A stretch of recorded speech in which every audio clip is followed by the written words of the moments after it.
was celebrating sport, celebrating sport for life, and it's great to be at the Center for Newcomers, welcoming people from all different sort of walks of life and all different areas and all different organizations, and talking about how sport can impact our community. And I think that's really great having it at the center, because we know that sport can break down barriers, and sport can help you feel more included in a community. And so, you know, I think great minds coming together, or we're gonna produce great things and great programs and help all the programs that are already in existence.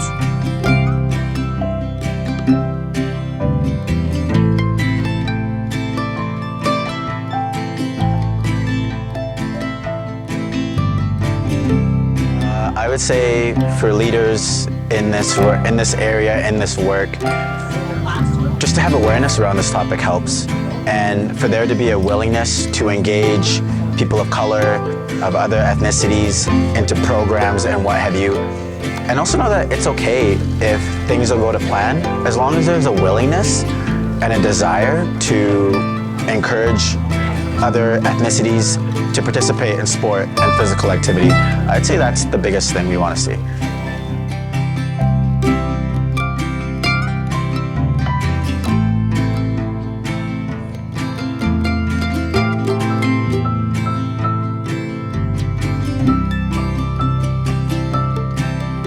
The Sport for Life Summit, we are doing this across the country in 13 communities.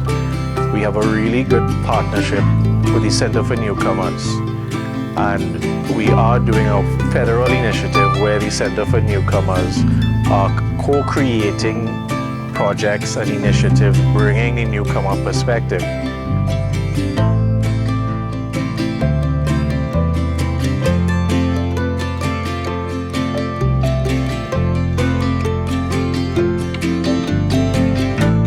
It's really important for kids of all genders and backgrounds to come together and learn sports for, you know, life skills and opportunities, and to better advance themselves as they become adults. No, unfortunately, I come from a pretty challenging background, to say, and my mom and dad were the first generation to come out of residential school, so there was a lot of family issues with drugs and alcohol, and from that, you know, I bettered my situation, and I had my sons heavily involved in sports, and right now they are heavily involved in sports. I think it's been astronomical in their determination, setting goals, working with people.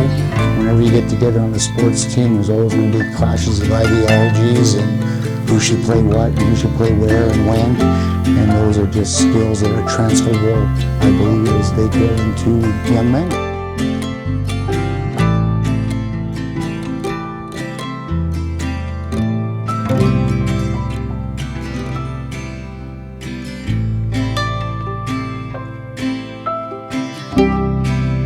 But I think some of the stuff we experience in sport is difficult, and we need to acknowledge that. We need to acknowledge that it can be difficult, and it can be difficult socially also, but sport brings us such great things. And, you know, to be at the Center for Newcomers and to talk about the pride of representing our country's pretty amazing, and our country gives us a lot of freedoms, and I embrace the fact that we are a diverse country.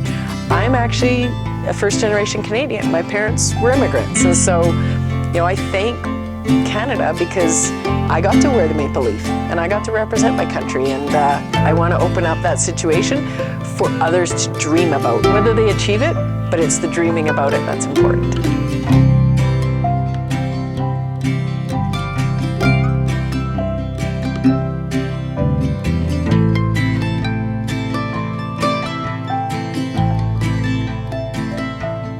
So this event here today is bringing together the leaders of sport, recreation, healthcare, school district, people who can work together to give newcomers an opportunity to participate in sport, to give youth an opportunity to participate in sport, girls and women, those who have never really had the opportunity to participate. So we are having some really good lived experiences telling us what their challenges are and how we could support them. We've heard some really good success stories. Persons made themselves vulnerable, and we are here to listen, learn, and then leave here today with some really good rich knowledge.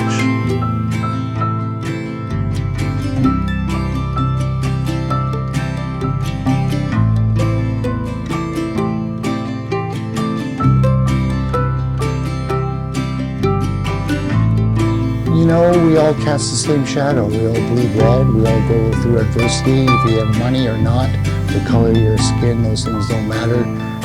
Just that we're all the same, and anyone who says different, they're actually making fun of the Great Spirit, because that's where we all come from.